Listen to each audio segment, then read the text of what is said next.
Radhe Radhe everyone. तो दोस्तों आज इस वीडियो के अंदर हम एक स्मॉल कैप कंपनी के ऊपर बात करने वाले, जिसके बारे में कल ही मैंने आप लोगों से पूछा था। काफ़ी सारे लोगों ने इंटरेस्ट दिखाया कि हाँ डिटेल वीडियो चाहिए विथ देयर ग्रोथ गाइडेंस। वही हम इस वीडियो में चर्चा करने वाले। वीडियो को शॉर्ट एंड सिंपल रखेंगे बट काफ़ी इंफॉर्मेटिव होगा। तो ये जो कंपनी का स्टॉक है आज इस टाइम पे 0.2% नीचे जा रहा है। एक महीने का चार्ट देखें तो कुछ ऐसा है, कुछ खास रिटर्न दिया नहीं है, उल्टा 2% डाउन।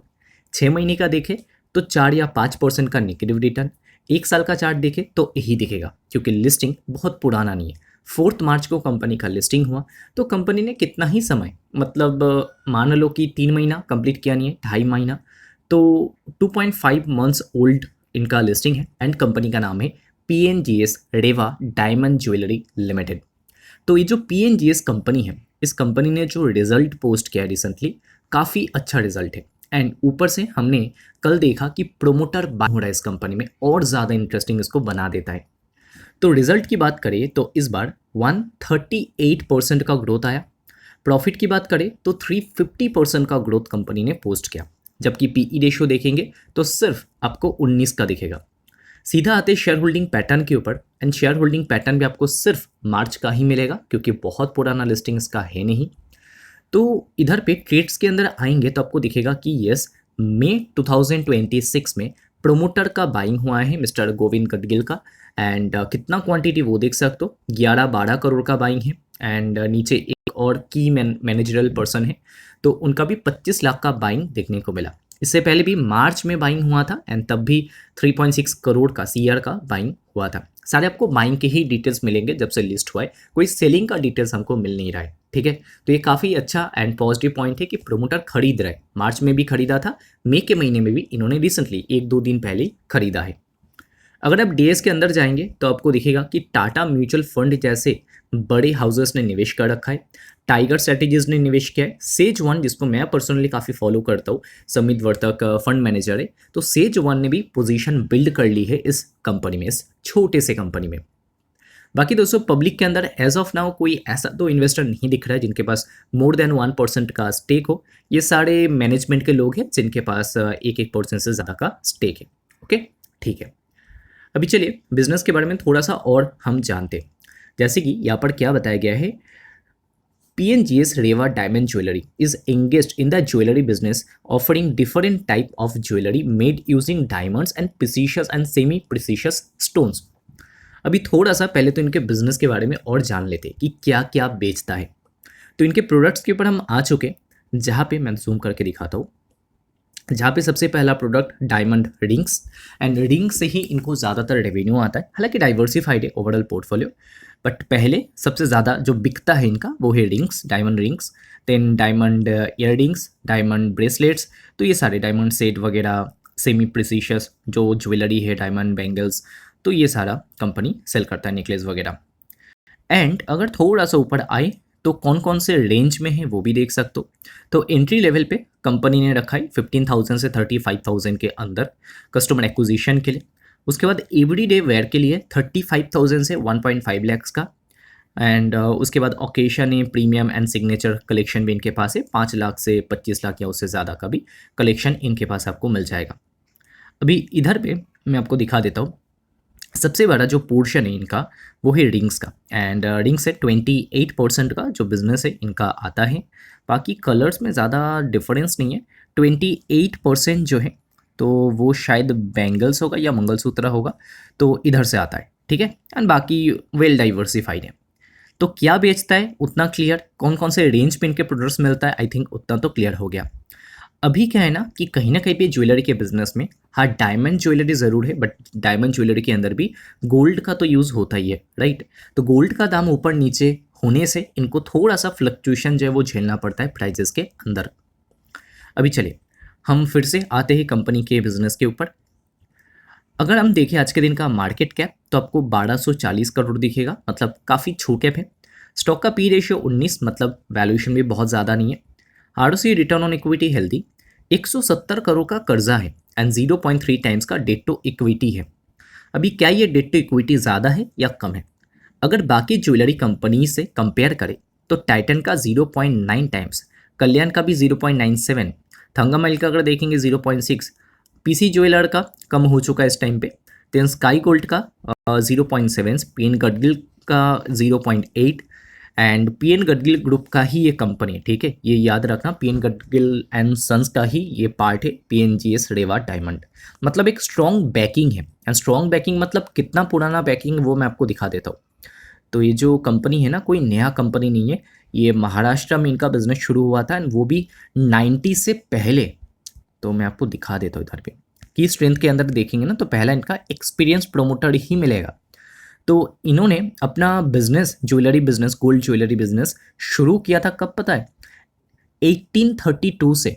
सोचकर देखिए कितना पुराना बिजनेस होगा एंड कितना ज़्यादा एक्सपीरियंस है।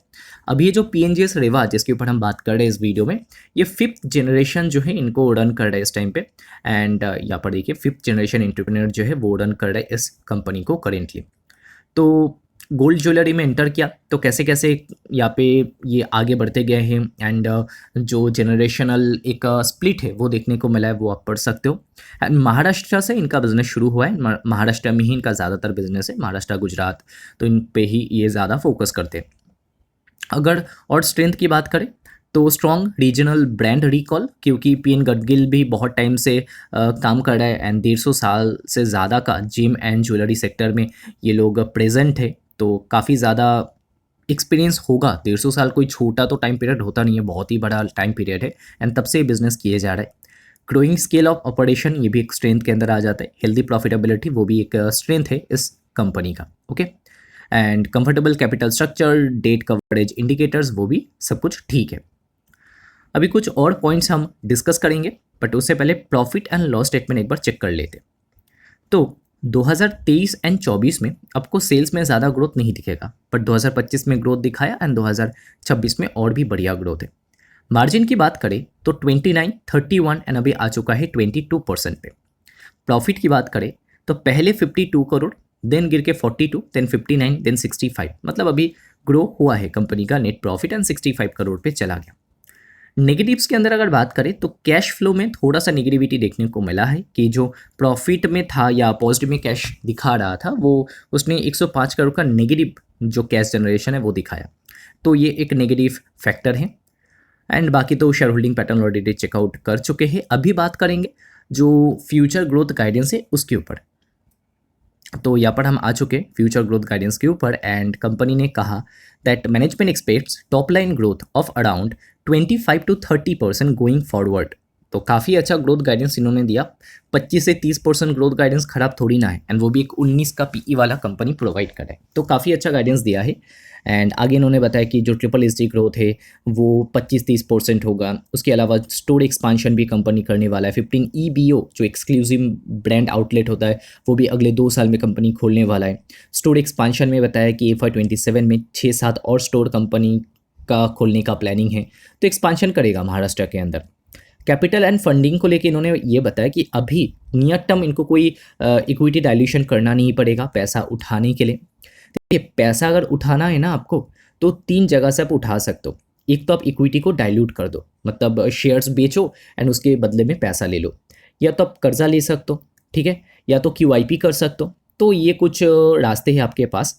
एंड ये जो कंपनी इन्होंने कहा कि अभी फंड रेजिंग करने की ज़रूरत नहीं, रिसेंटली IPO से जो फंड मिला है एंड जो खुद हम प्रॉफिट जनरेट करते हैं, इंटरनल एक्रूअल जिसको बोला जाता है, तो उनके ज़रिए ही हम एक्सपांशन कर लेंगे। मार्जिन के बारे में ये बोला, while the EBITDA margin is expected to remain stable, the absolute value of profit is projected to increase. The percentage margin may fluctuate depending on the price of gold, as higher gold content in jewelry carries lower margin compared to diamonds. मतलब gold का quantity ज़्यादा हो जाएगा तो margin थोड़ा कम हो जाता है, एंड गोल्ड का प्राइस तो ऊपर नीचे होता रहता है या आगे भी होएगा, तो उसके चलते जो मार्जिन है थोड़ा सा इधर उधर हो सकता है, बट ओवरऑल ये स्टेबल मार्जिन ही एक्सपेक्ट कर रहे हैं एंड प्रॉफिट का वैल्यू थोड़ा इंक्रीज भी हो सकता है, ऐसा ये एक्सपेक्ट कर रहे हैं। बाकी जो इन्वेंटरी टर्नओवर है वो भी आप चेकआउट कर सकते हो। मतलब ओवरऑल गाइडेंस हमको क्या मिला, 25-30 ग्रोथ एंड स्टेबल मार्जिन का गाइडेंस इन्होंने दिया। अभी 19 का पी वाला स्टॉक है, 25-30% बिजनेस ग्रो करेगा, मार्जिन स्टेबल रहेगा, तो आई थिंक कि जो ग्रोथ गाइडेंस है वो खराब तो नहीं है, राइट। हालांकि स्टॉक अभी तक चला नहीं उतना, आप देख सकते हो लिस्ट होने के बाद जहाँ पे लिस्ट हुआ था वहीं पे ट्रेड हुए जा रहा है 2-2.5 महीने से, बट आई होप कि स्टॉक चले, जो भी इन्वेस्टर लोग के कंपनी के उनको प्रॉफिट मिले। अभी कहना कि हर बिजनेस में रिस्क होता है, इस बिजनेस में क्या रिस्क है, एक बार वो देखते हैं। तो सबसे पहला रिस्क है प्लान्स टू एक्सपांड प्रेजेंस दो एक्सक्लूसिव स्टोर्स। अभी जो एक्सक्लूसिव स्टोर्स है ना, इनका कोई एक्सपीरियंस कंपनी के पास नहीं है। देखिए, company is yet to build a track record of operating such exclusive stores. तो इसका कोई एक्सपीरियंस नहीं है, तो ये एक रिस्क फैक्टर है। हालांकि ये पॉजिटिव भी बन सकता है अगर ठीक तरीके से मैनेज कर ले। Presence in highly competitive and fragmented industry. तो कंपटीशन तो हर जगह है, इधर पे भी कंपटीशन एक रिस्क फैक्टर है एंड हर किसी कंपनी के लिए रिस्क है। Then working capital intensive operation. Next है exposure to volatility in diamond and gold prices and liquidity ठीक ठाक है। तो ओवरऑल ये कुछ रिस्क फैक्टर है, एंड ये जो रिस्क फैक्टर है ना, ये बाकी कंपनीज के लिए भी रिस्क है, सिर्फ इसके लिए ऐसा नहीं है। ये सेक्टर लेवल पे क्या रिस्क है वो बताया गया है। तो दोस्तों ये था ओवरऑल एक अपडेट पीएनजीएस रेवा के ऊपर। एंड आपको ये कंपनी कैसा लगता है कमेंट करके बता सकते हो। ये जस्ट एक एनालिसिस वीडियो था, ऐसा नहीं कि आपको जाके अभी ब्लाइंडली खरीद लेना है। आप इसको ट्रैक कर सकते हो, पढ़ सकते हो। हमने कवर किया क्योंकि कुछ इंटरेस्टिंग पॉइंट देखने को मिला कि शेयर होल्डिंग पैटर्न जो है वो तो अभी तक चेंज नहीं हुआ, जस्ट अपडेट हुआ मार्च का ही। तो चेंजेस हमको नेक्स्ट क्वार्टर पता चलेगा। बट शेयर होल्डर कैटेगरी के अंदर टाटा का नाम है, सेजवान का नाम है, प्रोमोटर्स इस टाइम पे खरीद रहे हैं, तो शायद कुछ इंटरेस्टिंग हो सकता है। ग्रोथ गाइडेंस भी कंपनी का काफ़ी अच्छा है, वैल्यूएशन कंपनी का रीजनेबल है। नेगेटिव साइड में कैश फ्लो थोड़ा सा नेगेटिव देखने को मिला है इस बार। आई होप कि आगे इंप्रूव कर ले कंपनी, तो वो चीज़ को ट्रैक करना पड़ेगा इन्वेस्टर को। एज अ डिस्क्लेमर, मेरा एज ऑफ नाउ कोई इन्वेस्टमेंट नहीं है, कभी अगर फ्यूचर में निवेश कर तो अपडेट आपको कर दूंगा। बट आप में से कोई इंटरेस्टेड है या इन्वेस्टेड है कमेंट करके बता सकते हो। ऐसे ही और इंटरेस्टिंग स्मॉल कैप्स को हम इस चैनल पे कवर करने वाले हैं। तो चैनल पे फर्स्ट टाइम हो तो जस्ट एक महीने के लिए सब्सक्राइब करके देख सकते हो। आई होप कि आप डिसअपॉइंट नहीं होंगे। तो दोस्तों इस वीडियो को यहीं पे एंड करते हैं। आपका क्या व्यू है कमेंट करके ज़रूर बताना। एंड अगर प्राइवेट लर्निंग ग्रुप आप ज्वाइन करना चाहते हो जहाँ पे डेली बेसिस पे स्टडी रिपोर्ट, रिसर्च रिपोर्ट हम पब्लिश करते हैं, उसके अलावा डेली के जो न्यूज़ एंड अपडेट है वो भी टाइमली मिल जाता है। तो प्राइवेट लर्निंग ग्रुप ज्वाइन करने के लिए क्या करना पड़ेगा, आप या तो कमेंट करके पूछ सकते हो, या तो यूट्यूब कम्युनिटी पोस्ट चेक कर सकते हो, या तो सबसे अच्छा रहेगा कि मेन टेलीग्राम ग्रुप पहले ज्वाइन कर लीजिए जिसका लिंक डिस्क्रिप्शन में है। एंड उस ग्रुप के भी पिंड पोस्ट में हमने बता के रखा है कि प्राइवेट लर्निंग ग्रुप आप कैसे ज्वाइन कर सकते हो। तो इस वीडियो को यहीं पे एंड करते हैं। वीडियो देखने के लिए बहुत बहुत शुक्रिया। मिलते हैं अगले वीडियो में। राधे राधे।